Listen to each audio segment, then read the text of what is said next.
নমস্কার শ্রোতা ভক্তরা, আজ আমরা শ্রবণ করব ছন্দোগ্য উপনিষদের ষষ্ঠম খণ্ড নানাভাবে উদ্গীদের উপাসনা পাঠ 4। ভক্তরা খুব মন দিয়ে শুনবেন। তা নানাভাবে উদ্গীদের উপাসনা কিভাবে করতে হয়।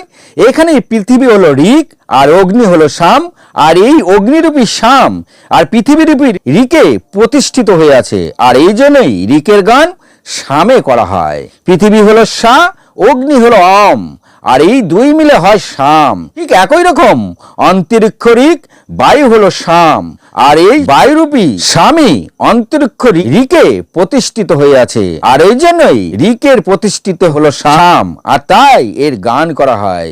তো অন্তরিক্ষ হলো সা, বায়ু হলো অম, আর এই দুই মিলে হয় সাম।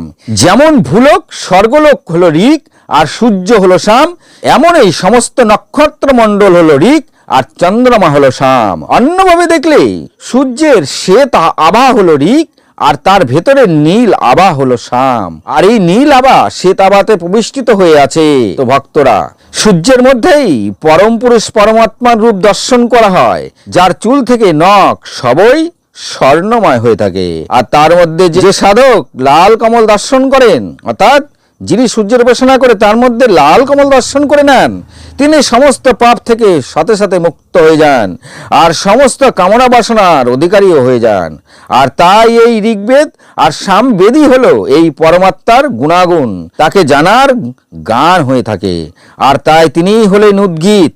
এর জন্যই তারই উদ্গাতা হয়ে তারই উপাসনা করা দরকার, কারণ স্বর্গলোক তথা উপরের লোক সবই পরমাত্মা দ্বারা রচিত, তিনি সর্বজ্ঞাতা। এই জন্য সবাই তারই উপাসনা করুন। হরে কৃষ্ণ। তো ছন্দোগ্য উপনিষদের সপ্তম খণ্ডে কি বলছে, আমরা যে উপাসনা করি এই শরীর দ্বারা কিভাবে তার উপাসনা করা যায় তার ছোট্ট করে ছন্দোগ্য উপনিষদে বলেও দিয়েছেন।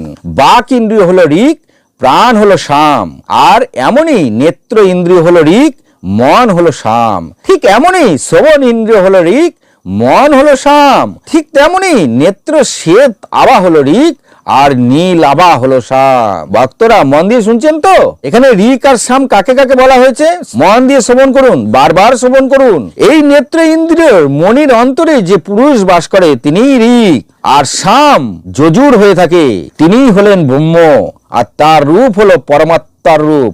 আর তাই তিনি পৃথিবীর লোকের নিচে সমস্ত লোক শাসন করে থাকেন, তথা মানুষ যে ভোগ করে থাকেন তা তারই অধীনে থাকেন, আর এর দ্বারাই অভিষ্ট বস্তু লাভ হয়ে থাকে। আর যে সাধক সাধনা করেন তিনি নেত্র তথা সূর্যকে একই রূপে সাধনা করে তার সাম গান করে থাকেন।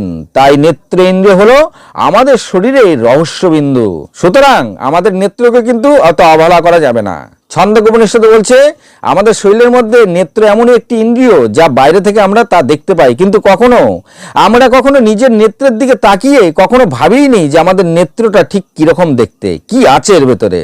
কিন্তু ছন্দোগ্য উপনিষদ বলছে পরম পুরুষ পরমাত্মার রূপ কিন্তু ঠিক মনির একদম অভ্যন্তরের একদম কেন্দ্রবিন্দুতে। সূর্যের উপাসনা করার পরে যদি এই নেত্রেন্দ্রেরও খালি উপাসনা করা যায় তবুও পরমাত্মার দর্শন হয়ে থাকে। ভক্তরা কখনো কি নিজের চোখের দিকে এক দৃষ্টিতে তাকিয়ে দেখেছেন ঠিক আপনার চোখ কেমন দেখতে, ঠিক মনির মধ্যবিন্দুতে কি আছে এইভাবে আমরা কখনো দেখিনি।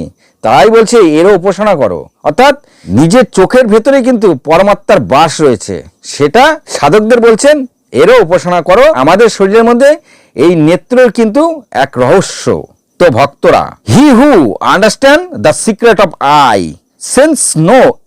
sense know the Brahman within him can do whatever he pleases। অর্থাৎ তো ভক্তরা, নেত্রেন্দ্রিয় গুহাম বেদ বিদিতা ব্রহ্মা যদ যদ ইষ্টাম ততকর্তুম সকনতি। যিনি পরমাত্মার একবার সন্ধান পেয়ে যান এমন একটি পথ, যে পথে প্রবেশ করলেই আর কোনো কিছু পাবার লোভই থাকে না, কারণ পরমাত্মা যেমন সবার ঊর্ধ্বে ওই ব্যক্তিও হয়ে ওঠেন সবার ঊর্ধ্বে। আর তাই এরা মহাপুরুষ হয়ে যান। তার কাছে কাঙ্ক্ষিত এমন কোনো বস্তু নাই যে তিনি তা প্রদান করতে পারেন না। তিনি সমস্ত লোকে যখন ইচ্ছা বিচরণ করতে পারেন। যত কিছু সৃষ্টি আছে এর সৃষ্টির মধ্যে তিনিও সৃষ্টি করতে পারেন, ঠিক যেন নিজেই একজন পরম পুরুষ পরমাত্মা। আর তাই আমাদের সকলের উচিত সর্বপ্রথম বেদ পাঠ করা, কারণ বেদের মধ্যেই সমস্ত রহস্য লুকিয়ে আছে। আমাদের তা বুঝে নিতে হবে। হরে কৃষ্ণ। অর্থাৎ আমরা যে শাস্ত্রের জ্ঞান শুনি, শাস্ত্র পাঠ করি, ছন্দোপনিষদে একদম পরিষ্কার বলা আছে সমস্ত শাস্ত্রের প্রথম শুরু করতে হয় বেদ দিয়ে। অর্থাৎ এই বেদের জ্ঞান আমাদের সর্বপ্রথম লাগবে। বেদের জ্ঞান থেকেই সমস্ত ইন্দ্রিয় শুদ্ধ হয়ে থাকে, তারপরেই আমরা অন্যান্য জ্ঞানে প্রবেশ করতে পারি।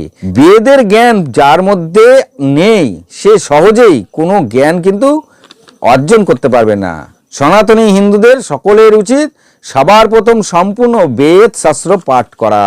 ভক্তরা, অষ্টম খণ্ডে কি বলা হয়েছে? শিলক ও দালব্য সংবাদ। শ্রোতা ভক্তরা, শিলক দালব্য সংবাদ আমি একটি সম্পূর্ণ পাঠে দেব, তাই আজ এখানেই শেষ করছি। চতুর্থ পাঠ এখানে ছোট্ট করে শেষ করে দিলাম, কারণ শিলক ও দালব্য যে সংবাদ রয়েছে এখানে গুড় কিছু তথ্য রয়েছে যা আমরা খুব মন দিয়ে শ্রবণ করব, এবং ছোট্ট করেই সেই ভিডিওটা আমি দেব আপনাদের কাছে। আপনারা তা মন দিয়ে শ্রবণ করবেন। যা কিছু জ্ঞান আছে আমরা এখান থেকে জেনে নেব, কারণ অষ্টম খণ্ডতে আছে শিলক ও দালব্য সংবাদ। তা ছন্দোপনিষদের চতুর্থ পাঠ আজ এই পর্যন্তই। যদি ভালো লাগে একটি লাইক, একটি সাবস্ক্রাইব করবেন। ভালো থাকুন, সুস্থ থাকুন, নমস্কার।